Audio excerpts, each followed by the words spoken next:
Bon, après avoir fait l'introduction générale sur la gestion des risques, et je pense que KBA Conseil va organiser bientôt une formation complète en gestion des risques. Parce que c'est un aspect vraiment important à maîtriser aussi. Bon, maintenant nous allons continuer dans l'aspect gestion des risques dans le business plan. Déjà, c'est important, pourquoi? Parce qu'il est important de savoir quels sont les risques qu'on court. Et vous mettez en assurance celui qui vous finance en disant on risque ceci, mais on a pensé à ça déjà à l'avance et on a trouvé une solution pour cela. Parce que je me souviens une fois lorsqu'on était au centre d'incubation des entreprises de l'ESSEC, je n'avais pas bien maîtrisé les risques. C'est pour ça qu'à un moment donné, j'avais eu des problèmes avec les potentiels financeurs. Maintenant, pour continuer, pour classer la gestion des risques, il est important de faire un tableau, un peu comme celui-ci, dans votre business plan. Premièrement et toujours, vous commencez par le numéro de la ligne. Je vais vous expliquer plus tard pourquoi on met le numéro de la ligne chaque fois.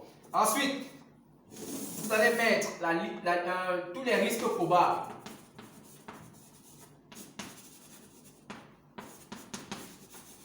Ensuite, la fréquence. La fréquence, ça peut arriver dans 100 cas qu'on a vu, c'est arrivé combien de fois? C'est-à-dire l'occurrence, si vous voulez. Bon, après la fréquence, il y a la gravité. Ça veut dire, si ça arrive, ce sera grave à combien de pourcents? Et après la gravité, bon, vous pouvez mettre la criticité si vous voulez. Bon, mais ici, je ne vais pas mettre ça. Je vais mettre plutôt quelles sont les causes et c'est quoi les solutions. Ça veut dire nous avons quelles sont les causes et quelles sont les solutions à ce problème-là. Prenons un exemple simple. Nous allons prendre un premier risque, la ligne 1, qui est par exemple le risque de pluie. Ça veut dire les pluies. En saison pluvieuse, ça a une fréquence, par exemple, dans 100 jours de, disons, 80%. Ça veut dire 80% de chances qu'il pleuve. S'il pleut, ce sera grave à combien de pourcents? Maintenant, ça dépend de votre activité. Si vous voulez faire un mariage avec pour thème mariage en plein air, ça sera grave, par exemple, à 70%. Et c'est ça qui est important de savoir. Ça veut dire c'est fréquent et c'est grave. Et qu'est-ce qui peut causer les pluies? Par exemple, il y a la saison.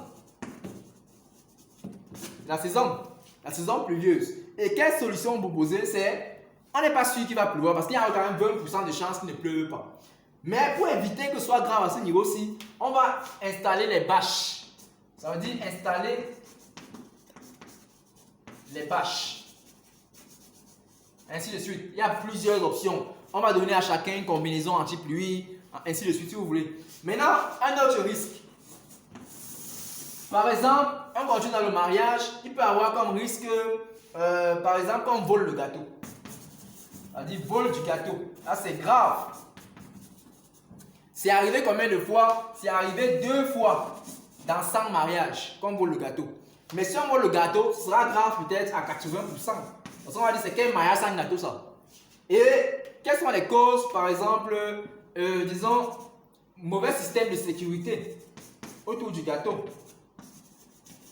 Mauvais système de sécurité autour du gâteau. Et quelle est la solution? Par exemple, recruter un gardien spécial pour le gâteau. Je vais pas tout écrire ça. Ou bien simplement cacher l'endroit où il y a le gâteau.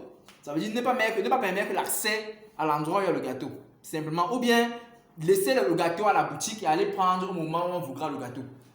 Là, c'est possible. Du coup, ainsi de suite. Dites-vous que pour identifier dans les risques, il y a ce qu'on appelle le brainstorming, qui entre dans plusieurs aspects du management des projets. Mais le brainstorming, c'est une réunion où plusieurs personnes se réunissent et deviennent le plus pessimistes possible. Chacun imagine ce qui peut arriver. Il dit, bon, il peut pleuvoir les cailloux, il peut pleuvoir les anges, chacun dit ce qu'il veut, le plus bête au plus vrai. Parce que si il dit il peut pleuvoir du feu, on va dire dans la Bible que c'est arrivé quand même une fois.